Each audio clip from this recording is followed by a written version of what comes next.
যে নামাজ পড়ে না তার সাথে আল্লাহর কোনো সম্পর্ক নাই। যার সাথে আল্লাহর সম্পর্ক নাই তার ব্যাপারে আল্লাহর কোনো জিম্মাদারিও নাই। আসসালামু আলাইকুম ওয়া রাহমাতুল্লাহি ওয়া বারাকাতুহু। আমরা আল্লাহ পাকের শুকরিয়া করছি যে আল্লাহ পাক আমাদেরকে তার গোলামির জন্য মনোনীত করেছেন। সেজন্য হৃদয় উজাড় করে আকাশ বাতাস মুখরিত করে আমরা কালিমাতুশ শুকর আদায় করব। সকলে বলি আলহামদুলিল্লাহ। আরো মন খুলে বলি আলহামদুলিল্লাহ। নবী পাকের প্রতি অসংখ্য দরুদ ও সালাম। আমাদের হৃদয়ের কন্দর থেকে, অন্তরের অন্তঃস্থল থেকে সবটুকুন প্রেম ও ভালোবাসা, শ্রদ্ধা ও ভক্তি নিংড়িয়ে দরুদ ও সালাম সকলে বলি সাল্লাল্লাহু আলাইহি ওয়াসাল্লাম। সম্মানিত উপস্থিতি, আমরা জুমার খুতবার এই সংক্ষিপ্ত আলোচনায় যে কথাটি আজকে আলোচনা করব সেটি হচ্ছে যে আমরা তো সবাই যারা আসছি আমরা তো মসজিদে চলে এসেছি। আমাদের পরিবারে, আমাদের পাড়ায় প্রতিবেশী কেউ কি মসজিদে আসার বাকি আছে কিনা, এই থিংকটা কি আমরা কেউ করেছি? কথা বলেন, করেছেন? আমি মসজিদে চলে এসেছি, ফজরের জামাতে অংশগ্রহণ করেছি, জুমার নামাজে চলে আসলাম, কিন্তু আমার পরিবার পরিজনের নামাজের কি অবস্থা, এই ব্যাপারে আমার কি কোনো দায়িত্ব আছে কিনা, আমি কি এই ব্যাপারে আগে বলেছি কিনা আপনাদেরকে? আল্লাহ পাক এই ব্যাপারে আপনাদেরকে দায়িত্ব দিয়েছেন, এই কথা কি আমি আগে আলোচনা করেছিলাম? আপনারা কি এই কথা কি মনে রেখেছিলেন যে আমি জুমার নামাজে যাচ্ছি, পরিবারের ছেলে ভাই আত্মীয় আপনজন আমার এলাকার পাশের বাড়ি এরা আদৌ যাচ্ছি কিনা, আমার একটু চিন্তা হয়েছে কিনা, এই চিন্তাটা হওয়া দরকার কিনা? চিন্তা কার কতটুকু হয়েছে তো আমরা জানি, ঠিক কিনা কথাটা আমরা জানি। এটা আমাদেরকে চিন্তা করতে হবে। শুধু একা মসজিদে চলে আসলে, একা নামাজ পড়ে ফেললে, একা রোজা করলে, একা হজ যাকাত করলে, একা মসজিদ বানালে, সবসময় বলে আসছি আপনি কখনো পার পাবেন না, কখনো বেঁচে যেতে পারবেন না। আপনাকে আল্লাহ পাক এখানে আপনার নিজের দায়িত্ব আপনার উপরে এবং আপনার পাড়া প্রতিবেশী সম্প্রদায়, আপনার গোষ্ঠী, আপনার পরিবার পরিজনের একটা দায়িত্ব আপনার উপরে আল্লাহ পাক আরোপ করেছেন। একই আয়াতের ভেতরে আল্লাহ পাক বলেছেন, হে ঈমানদারেরা, কু আনফুসাকুম ওয়া আহলিকুম নারা, কু আনফুসাকুম, নিজেদেরকে জাহান্নামের আগুন থেকে বাঁচাও, ওয়া আহলিকুম, এবং তোমাদের আহালকে, সম্প্রদায়কেও জাহান্নামের আগুন থেকে বাঁচাবার চেষ্টা করো। আর তা তো করতে হবে কিভাবে? তাদেরকে মসজিদমুখী করতে হবে, সালাতমুখী করতে হবে, হারাম কাজ থেকে, গর্হিত কাজ থেকে, অসামাজিক কাজ থেকে, সুদ থেকে, ঘুষ থেকে, মদ থেকে, জুয়া জেনা থেকে বিরত রেখেই তো এই দায়িত্ব পালন করতে হবে। কি বলেন? এই দায়িত্ব পালন করার কাজ, কীরকম কাজ করে দায়িত্ব পালন করবেন সেটা হচ্ছে এরা যেন মিথ্যা কথা না বলে, খারাপ কাজ না করে, গর্হিত কাজ না করে, সুদ জুয়া ঘুষ মদের দিকে, জেনা ব্যভিচারের দিকে না যেতে পারে, সেজন্য আপনার ভূমিকা থাকবে। এটা হচ্ছে কু আনফুসাকুম ওয়া আহলিকুম নার। কথা বুঝে যাচ্ছে? এটা করতে হবে, কারণ আপনাকে দায়িত্ব দেওয়া হচ্ছে দুটো। কয়টা দায়িত্ব? একটা নিজের বিষয়, একটা সম্প্রদায়ের বিষয়। রাসূল পাক সাল্লাল্লাহু আলাইহি ওয়াসাল্লাম বলেছেন, কুল্লুকুম রাঈন ওয়া কুল্লুকুম মাসউলু আন রাইয়াতিহি, তোমরা প্রত্যেকেই কিন্তু নিজ নিজ অবস্থান থেকে প্রত্যেকেই একজন দায়িত্বশীল। রাইন শব্দের অর্থ হচ্ছে রাখাল। কি অর্থ? রাখাল। রাখাল মানে কি? যার কাছে অনেকগুলো গরু ছাগলের দায়িত্ব থাকে, ঠিক না? আর সমাজের দায়িত্বশীল, সমাজের রাখাল তো সেই ব্যক্তি যার দায়িত্বে অনেকগুলো মানুষ থাকে। কি থাকে? অনেক মানুষ, সমাজের লোকজন যার দায়িত্বে থাকে তাকে কি বলা হয়?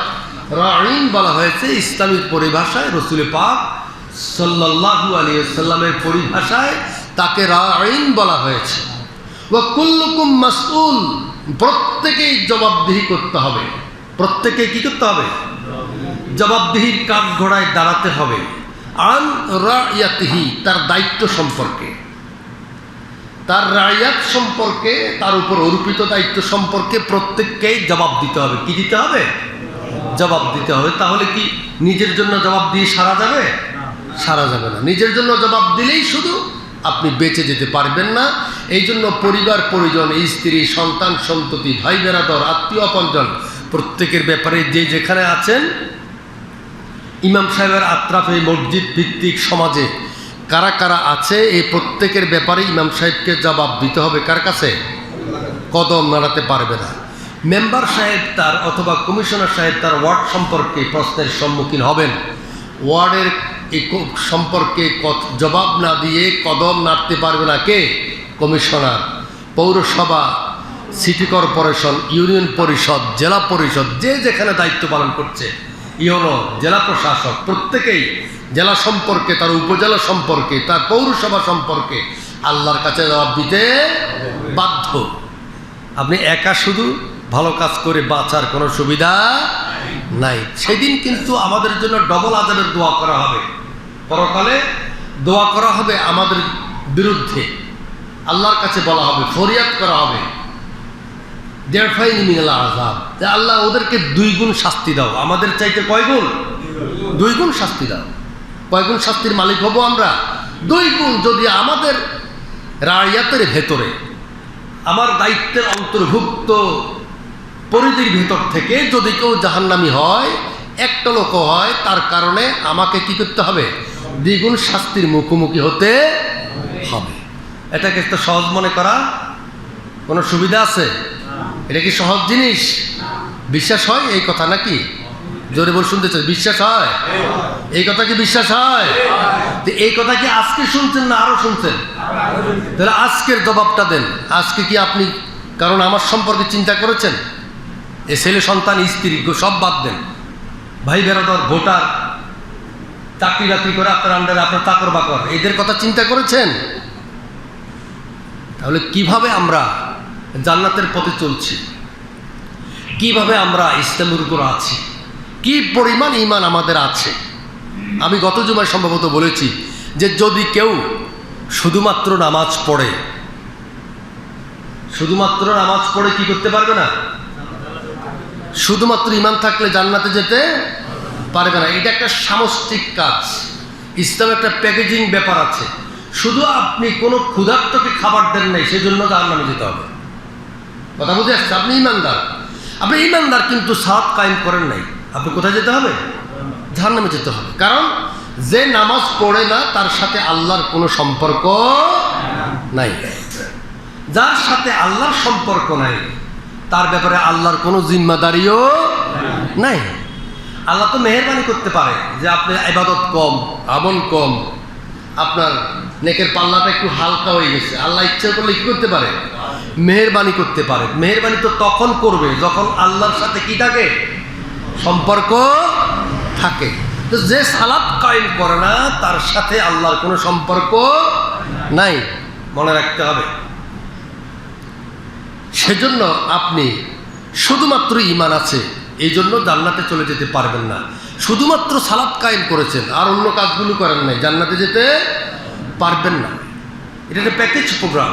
যেমন মনে করেন আপনার একটা জিনিস তৈরি করার জন্য যেই সকল যৌগিক জিনিসগুলো প্রয়োজন সেগুলো না হলে এই জিনিসটা তৈরি হয় না। অনুরূপভাবে একজন প্রকৃত মুসলমান হওয়ার জন্যে যতগুলি উপাদান আছে সবগুলোর সংযোগ প্রয়োজন এবং পূর্ণাঙ্গভাবে ইসলামের অন্তর্ভুক্ত হওয়া দরকার এবং ইসলামের প্রতিটা হুকুমকে, প্রতিটা অনুশাসনকে আপনার জীবনে সম্পৃক্ত করা জরুরি। কথা বুঝে যাচ্ছে? তারপর আপনি মুসলমান হবেন পূর্ণাঙ্গভাবে, এরপর আপনি জান্নাতে যাবেন। আর আল্লাহ বলছেন পূর্ণাঙ্গ মুসলমান হওয়ার আগে মৃত্যুবরণ করো না। ইয়া আইয়ুহাল্লাযীনা আমানুত্তাকুল্লাহা হাক্কা তুকাতিহি ওয়া লা তামুতুন্না ইল্লা ওয়া আনতুম মুসলিমুন। তোমরা আল্লাহকে ভয় করো, তাকে যেমনটি ভয় করা দরকার। পুলিশের মতো ভয় না, রাতের অন্ধকারে বিষাক্ত সাপের ভয়ের মতো ভয় না, পানাদারের ভয়ে মানুষ পালায় এরকম ভয় না, ডাকাতের ভয় নয়। কথা বুঝে যাচ্ছে? চোর ডাকাতেরা পুলিশকে ভয় করে, পুলিশের ভয় নয়। আল্লাহকে যেমন ভয় করা দরকার, আল্লাহ যেমন সত্তা, যেমন ভয়ের দাবি করেন, যেমন ভয়ের করা তাকে উচিত, ঠিক সেভাবে হাক্কা তুকাতিহি, ঠিক সেভাবে যথার্থ ভয় তাকে করো। ওয়ালা তামুতুন্না ইল্লা ওয়া আনতুম মুসলিমুন, আর তোমরা মুসলমান হওয়া ছাড়া মৃত্যুবরণ করো না। আপনি সালাত পড়লেন, রোজা নাই, রোজা করছেন, যাকাত নাই, ঠিক আছে, ঈমান আছে, সালাত নাই, এরকম হলে আপনি পূর্ণাঙ্গ মুসলমান হতে পারবেন? তাহলে এখনো সময় আছে।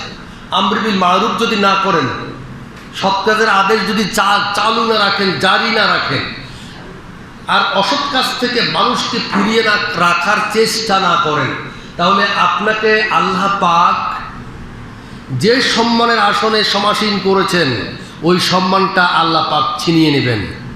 কথা কি বোঝা যায়? আপনাকে আল্লাহ পাক সম্মানিত করেছেন।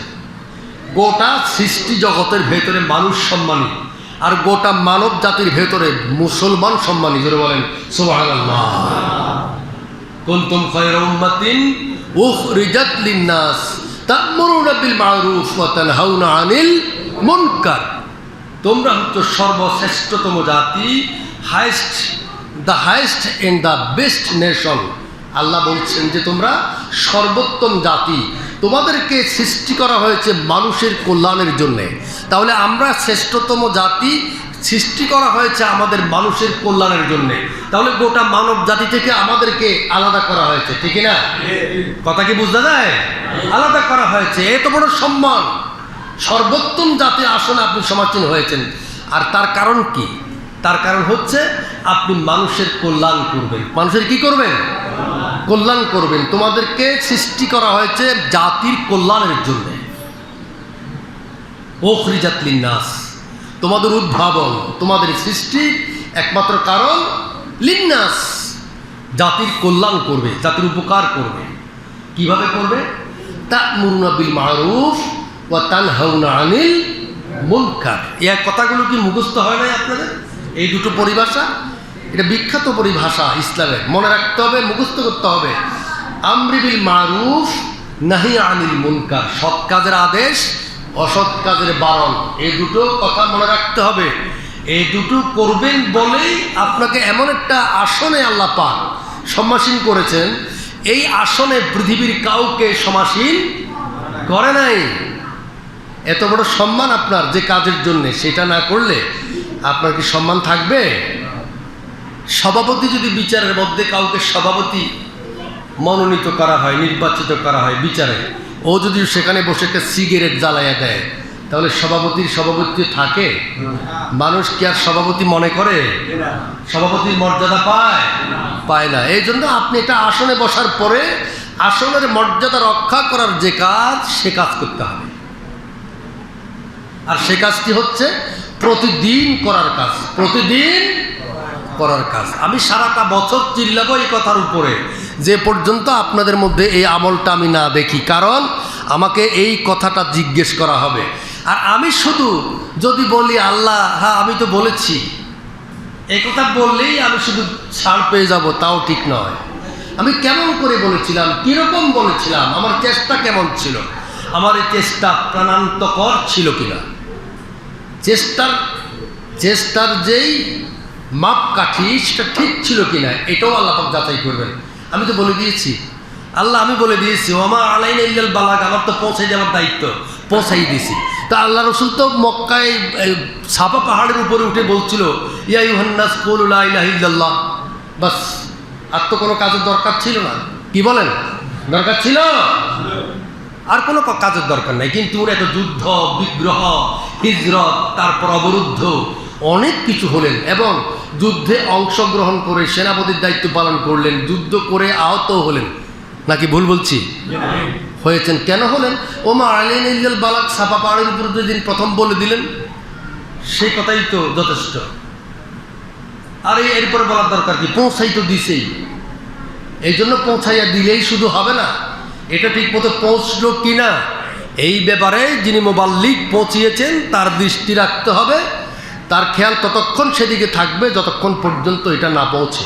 আপনাদের মধ্যে এই কথাটা এখনো পৌঁছে নাই, ঠিক কিনা বলেন? এখনো এই কথা পৌঁছাতে পারি নাই, ঠিক কিনা বলেন?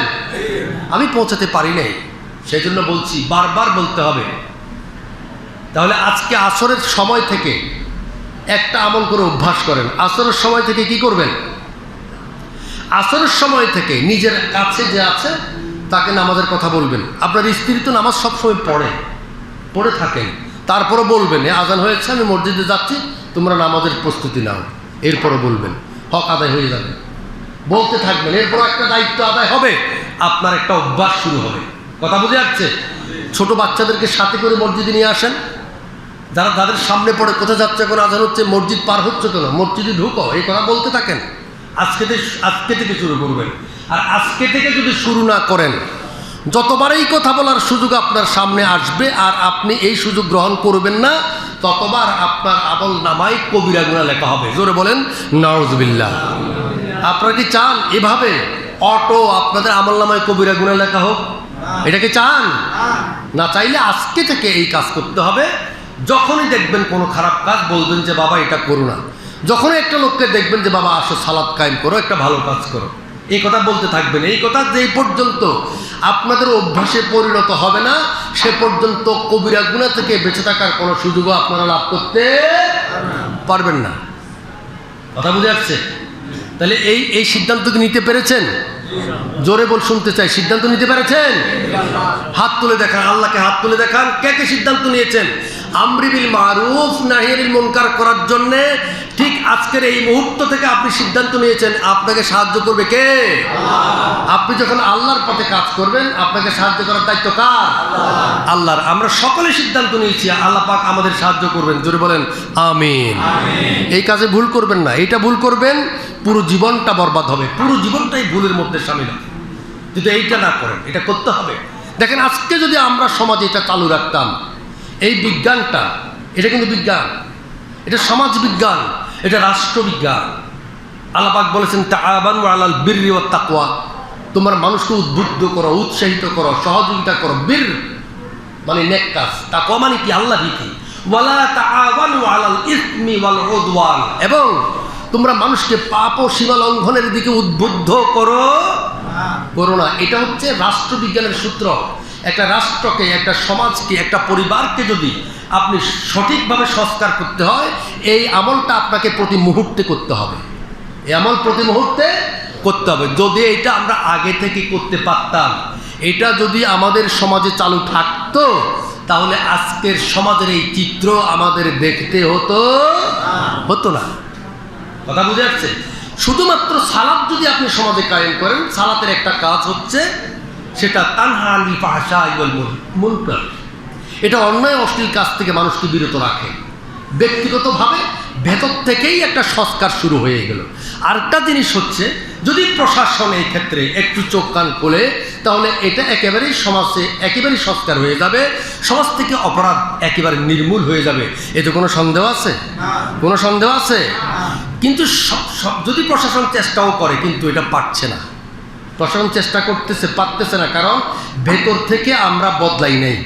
ভেতর থেকে আমি পরিবার ও সমাজ বদলে নাই, যার জন্য প্রশাসন এখানে বারবার ফেল করতেছে। আর প্রশাসন যেভাবে যেই কাজ করার চেষ্টা করছে, এইভাবে যদি সবসময় চেষ্টা করে যেতে থাকে, একপ্রতি ফলাফল লাভ করবে। কারণ এই ক্ষেত্রে যেই প্রক্রিয়া আল্লাহ পাক দিয়েছেন, সেই প্রক্রিয়া অবলম্বন করতে হবে। আর তা যদি না করে, তাহলে কি হবে? এই সমাজকে সংস্কার করা সম্ভব হবে না। আল্লাহ পাক বলছেন আয-যানিয়াতু ওয়াজ-যানি ফাজলিদু কুল্লুহুমা মিআতা জালদাতিন, জেনাকারিনী এবং জেনাকার এই দুজনকে 100 করে দৌড়া মারো। কয়শত দৌড়া? 100 দৌড়া। এখন আপনার 5 জন হিন্দু লোক একসাথে ধর্ষণ করলো 5 বছর আগে, 5 বছর পরে ফাঁসি ও যাবজ্জীবন কারাদণ্ড ঘোষণা হলো, আরো 10 বছর পরে কার্যকর হবে। এরকমই তো হয় নাকি বলেন? আর এটা কেউ শুনছে, কেউ শুনে নাই, কেউ দেখবে, কেউ দেখবে না। কিন্তু ইসলাম বলেছে এমন জায়গায় এই কাজটা করতে হবে, যেই জায়গায় করলে গোটা রাষ্ট্র খবর হবে, গোটা জনপদ শতক্ষে দেখবে। যদি জেনাকার বিবাহিত হয়, তাহলে রজম, পাথর মেরে মুকুলি মস্তিষ্ক দেহকে উড়িয়ে দাও। কোথায় দিতে হবে? যেখানে করলে আর এই কাজ করলে এবং এই প্রাণদণ্ড দিলে পরে গোটা দেশ দেখবে সচক্ষে। কথা বুঝে আসছে? প্রত্যক্ষ দেখবে, পরোক্ষভাবে টেলিভিশনে পর্দায় প্রচার করা হবে। এটা হচ্ছে ইসলামের আইন। যদি এটা আমরা করতে পারতাম, দেশ রাষ্ট্র করতে পারতো, তাহলে গাড়িতে ধর্ষণ, গণধর্ষণ, এই যে পাইকারি ধর্ষণ, দিনে ধর্ষণ, রাতে ধর্ষণ, শিশু থেকে বৃদ্ধ পর্যন্ত ধর্ষণ, এই যে মারাত্মক কাজগুলো, চুরি ডাকাতি, হত্যা গুম, এগুলো যে হচ্ছে, যদি এটা এভাবে একটা বিচার করা হোক, কয়টা বিচার? একটা বিচার, দেখেন না, একটা বিচার করা হোক, 6 মাসের 100% গ্যারান্টি, আল্লাহর কসম, বেশি দরকার নাই। 6 মাসে আর এই খবর শুনবেন না, 6 মাসে এই খবর শুনবেন না, 100% গ্যারান্টি। কারণ এই বিধান কে দিয়েছেন? ওয়া মান ইয়াবতাগি গায়রাল ইসলামি দীনান ফালা ইউকবালা মিনহু ওয়া হুয়া ফিল আখিরাতি মিনাল খাসিরিন। যেই ব্যক্তি ইসলামকে বাদ দিয়ে আর অন্য কোনো আইনকে খুঁজবে, তালাশ করবে, তা দিয়ে চলবে আর নিজের জীবনে বাস্তবায়ন করার চেষ্টা করবে, তার দুনিয়াও শেষ, আখিরাতও শেষ। শেষ আখিরাতে কোথায় যাবে? জাহান্নামে যাবে। দুনিয়ার শান্তিও শেষ, আখিরাতের মুক্তিও। আজকে তো তাই হচ্ছে। এজন্য আমাদের কি করণীয়? আমাদের কি করতে হবে সেটাকে বাছাই করে স্থিরকৃত করে গ্রহণ করতে হবে। এভাবে শুধুমাত্র ইসলাম গ্রহণ করে, নুরুল ইসলাম নাম দিয়ে, ঈমান আছে আর ভয় কিসের, এরকম জীবন যাপন করে মৃত্যুবরণ করলে আপনার মৃত্যু হবে নিফাকের উপরে। কিসের উপরে হবে? মুনাফিকের উপরে হবে।